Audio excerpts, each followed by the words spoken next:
रहे हैं या जो आप जैसे त्यागी लोग रहे हैं, हम लोगों ने तो बहुत कुछ कर दिया, लेकिन अब आप लोगों की बारी है। आपको अपनी सोच स्वदेशी रखनी है, आपको वो हर चीज करनी है जो हमारी भारतीय संस्कृति में हुआ करती थी।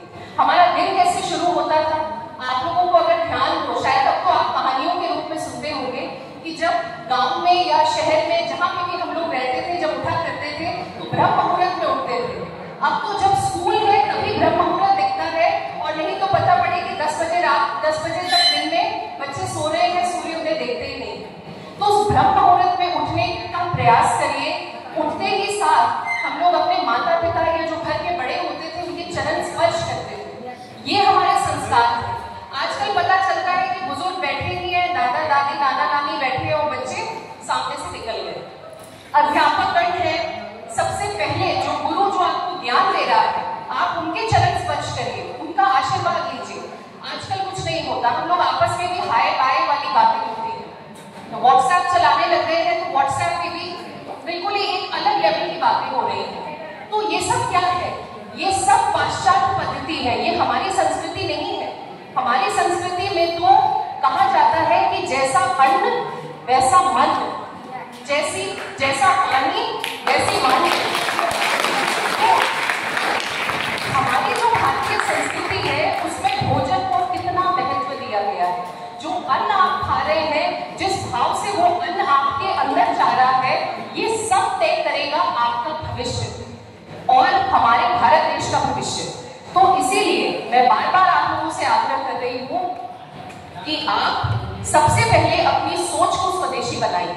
आप समझिए इस बात को कि सिर्फ मैं अभी पंडित दीनदयाल उपाध्याय जी के बारे में पढ़ रही थी, तो मैंने पढ़ा कि उन्होंने कई परीक्षाएं दी हैं और परीक्षाओं में जो उनके साथ के जो लोग हुआ करते थे वो सब विदेशी कपड़े पहनकर जाते थे, लेकिन पंडित दीनदयाल उपाध्याय जाते थे धोती कुर्ता में। तो कहीं ना कहीं वो अपने देश के पहनावे को बहुत आगे बढ़ाना चाहते थे। ये सोच होनी चाहिए। क्यों नहीं, क्यों जरूरी है ये? आजकल हम लोग सुनते हैं कि लोग कहते हैं अरे वो तो फलाने तो सिर्फ ब्रांडेड कपड़े पहनते हैं। क्या है ब्रांडेड कपड़े? ब्रांडेड कपड़े वाली बात नहीं है, बात वही है जो यहाँ पर मुझसे पूर्व वक्ताओं ने आपको बताया कि अगर जिसमें प्रमोद शर्मा जी ने बहुत अच्छे से आपके बीच में वो बात रखी कि आपका एक विदेशी चीज को खरीदना करोड़ों का नुकसान हमारे देश का हो रहा है। इसलिए अब आप लोगों को जागने की बहुत ज्यादा आवश्यकता है। अब सिर्फ ये कहने काम नहीं चलेगा कि ठीक है वो कर रहे हैं हम नहीं कर रहे, या हम कर रहे हैं वो नहीं कर रहे, नहीं। अब आप लोगों को ये दृढ़ संकल्प लेना होगा कि हमें अपनी सोच को स्वदेशी बनाना है। हमें जितनी भी चीजें हम इस्तेमाल कर रहे हैं वो स्वदेशी रखनी है और हमें अपनी धर्म और संस्कृति से जुड़ना है। मैं एक निवेदन सबसे करती हूँ जब भी मैं अपने उद्बोधन देती हूँ कि हमारे देश में जिन्हें हम माता का दर्जा देते हैं, गाय, उनकी बहुत दुर्दशा हो रही है। ये हमारी संस्कृति का हिस्सा नहीं है। हमारी संस्कृति में गायों को आंगन में रखा जाता था और जो कुत्ते हम पालते थे वो बाहर रहते थे। अब बिल्कुल विपरीत हो गया है। अब कुत्ते बेडरूम में आ गए और गाय चली गई है बाहर, घर की ठोकरें खा रही है, एक्सीडेंट हो रहे हैं। तो मैं ये कहना चाहती हूँ आपसे, मेरा कहने का आशय ये नहीं है कुत्ते पालना कोई बुरी बात नहीं है। आप खिलाइए पिलाइए, उनकी सेवा करिए, लेकिन उनकी एक मर्यादा है।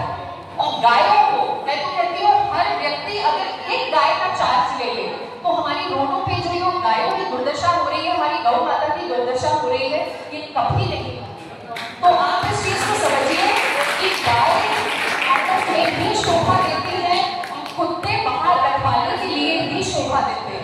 तो इस संस्कृति को पहले आपको अपनाना पड़ेगा, तब ऑटोमेटिकली सभी चीजें स्वदेशी करने लगेंगी। तो अपनी भारतीय संस्कृति से जुड़िए, अपने धर्म से जुड़िए और अपनी विचारधारा को स्वदेशी बनाइए, तब आगे जाके आप भारत के उज्जवल भविष्य बन पाएंगे। अब चूंकि मैंने मनोविज्ञान से मैं प्रोफेसर रही हूँ, तो मैं ये बिल्कुल अच्छी तरह से मनोवैज्ञानिक तौर पे प्रत्येक विद्यार्थी का मन पढ़ सकती हूँ कि अब उन्हें लग रहा है कि उद्बोधन बहुत ज्यादा ना कीजिए और जल्दी से हमें यहाँ से